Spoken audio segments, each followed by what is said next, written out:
오늘은 이스라엘을 2차로 인구 계수하는 부분입니다. 사실은 오늘 장 끝까지 읽어야 되는데 너무 기니까 이걸 다 읽기는 그래서 읽다가 시간 다 갈 것 같아요. 그래서 저희가 짧게만 읽었습니다.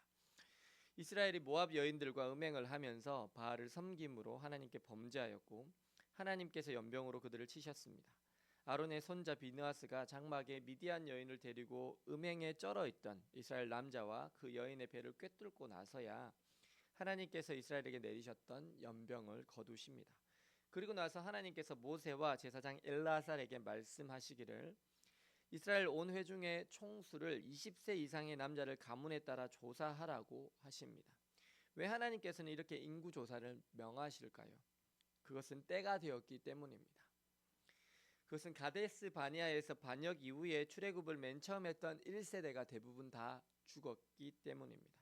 그들은 하나님께서 가나안 땅으로 진격하려고 하셨을 때 10명의 믿음 없는 정탐꾼들의 말만 듣고 광야에서 죽게 되었다고 울고 하나님의 명령을 거역했던 사람들이었습니다. 여호수아와 갈렙이 그들을 진정시키며 오직 여호와를 거역하지 말라. 그들의 보호자는 그들에게서 떠났고 하나님은 우리와 함께 하신다. 그들은 우리의 밥이라고 이야기했음에도 오히려 여호수아와 갈렙을 돌로 치려 했던 사람들입니다.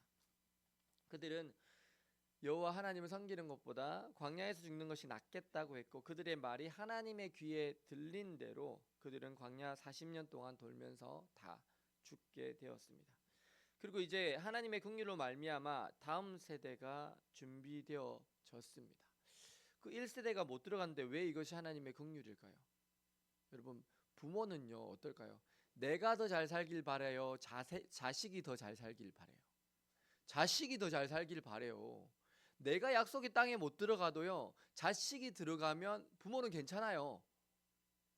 그 마음을 하나님 헤아려 주신 거예요. 왜냐하면 다 멸문했으면 전체가 다 멸문했을 거잖아요.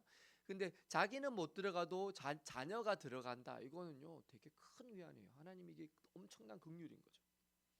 이스라엘의 불신앙과 원망 그리고 불평에도 불구하고 하나님은 그들을 오래 참으셨습니다. 그리고 그들을 세우셨습니다.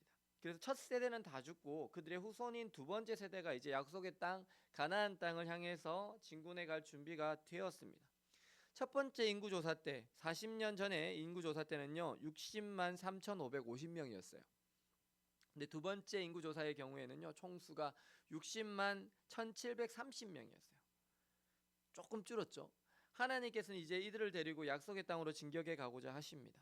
이스라엘의 거듭되는 불순종에도 불구하고 하나님께서는 여전히 긍휼을 베푸시고 계십니다. 우리는요 신실하지 못합니다. 하나님께 충성을 맹세하고도 잘 지키지도 못합니다. 그리고 삶이 힘들면 때로는 불평도 합니다. 그리고 고난이 있을 때는 왜 하나님 제게 이런 힘든 일을 겪게 하시냐고 항변도 합니다.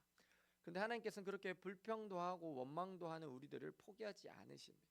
우리에게 긍휼을 베풀어 주십니다. 그래서 우리가 여기 이 자리에서 여전히 예배드릴 수 있습니다. 하나님은 긍휼히 여기시는 하나님이십니다. 불쌍히 여기시는 하나님이십니다. 우리에게 필요한 것이 불쌍히 여기는 마음이에요. 긍휼히 여기는 마음이에요. 요즘 젊은 부부들이 이혼을 진짜 많이 해요. 왜 많이 할까요? 여러 가지 이유들이 있겠지만 저는 서로를 불쌍히 여기는 마음이 없어서요. 나밖에 몰라요. 나밖에. 또 학교에서도 교과자 가정을 그렇게 키웠어. 그러니까 배우자를 불쌍히 여기고 긍휼히 여기면요 싸우지 않아요. 다투지 않아요. 그냥 저 인간도 나 만나서 저렇게 고생하는데 라는 마음이 들어서 그냥 해주는 거예요. 그러면 가정이 조금씩 나아지거든요. 서로가 원하는 것들을 해주니까요. 믿음은 나를 향하신 하나님의 긍휼하심을 깨닫는 것입니다. 그렇게 하나님께서 나를 불쌍히 여기셔서 지금까지 은혜 베풀어 주셨음을 기억하는 것입니다. 그리고 내 눈앞에 있는 그 한 사람 불쌍히 여기는 것입니다. 긍휼히 여기는 마음입니다. 하나님께서 나를 얼마나 불쌍히 여겨주셨는지 긍휼히 여겨주셨는지 아는 사람은 내 눈앞에 한 사람 불쌍히 여길 수 있습니다. 하나님께서 나를 얼마나 오래 참아주셨는지를 아는 그 사람은 내 눈앞에 그 한 사람을 인내하며 기다릴 수 있습니다. 저는 사실 제 자신을 볼 때 인내심이 별로 그렇게 크지 않는 것 같아요. 불쌍히 여기는 마음도 작은 것 같아요. 그래서 제가 하나님과 성도님들한테 참 죄송할 때가 많아요. 하나님께서 얼마나 나를 불쌍히 여기시고 참아주셨는데 그 알면서도 자주 또 잊어버려요. 그리고 마치 나는 처음부터 신앙생활을 잘한 것처럼 착각하는 거예요. 그리고는 이제 믿는 사람이 당연히 시행착오를 겪고 다시 넘어지기도 하는데 그걸 제가 잘 깊이 이해하지 못하고 불쌍히 여기지 못할 때가 꽤 있었습니다. 근데 제 아내는요, 저보다는 그걸 훨씬 잘하는 것 같아요. 이해의 폭이 좀 더 넓어요. 참 다행인 것은 제가 그렇게 인내심도 없고 불쌍히 여기는 마음도 없을 때 하나님께서 저한테 그걸 기도하면 정확하게 알려주신다는 사실입니다. 하나님께서 너는 왜 개구리 올챙이적 생각을 못하냐? 너는 이전에 더 했다. 이런 감동이 기도하면 하나님 들려오는 거예요. 그러면 네, 하나님 제가 잘못했습니다. 제가 또 생각을 못했네요. 그러면서 하나님의 긍휼로 다시 무장하게 되는 것 같습니다. 사랑하는 여러분, 믿음은 긍휼히 여기는 것입니다. 불쌍히 여기는 마음입니다. 우리 가정에 부부가 서로를 불쌍히 여기면요, 싸울 일이 별로 없어요. 부모와 자식이요, 서로를 불쌍히 여기잖아요. 그럼 갈등이 별로 없어요. 오늘 여러분은 나를 지금까지 불쌍히 여겨주신 하나님의 긍휼을 기억하시고 계십니까? 그 하나님의 은혜와 사랑이 느껴지십니까? 오늘 나를 불쌍히 여겨주신 하나님, 나를 긍휼히 여기시고 지금까지 한결같이 사랑으로 인내하신 그 하나님의 마음을 마음 깊이 잘 새기시고 오늘 내 눈앞에 있는 그 한 사람, 하나님의 사랑으로 불쌍히 여기심으로 우리의 가정에서, 직장에서 그 한 사람 살리고 세우시는 놀라운 하나님의 구원 역사의 주인공으로 살아가시는 저와 여러분들 되시기를 예수님의 이름으로 축원합니다. 기도하시겠습니다.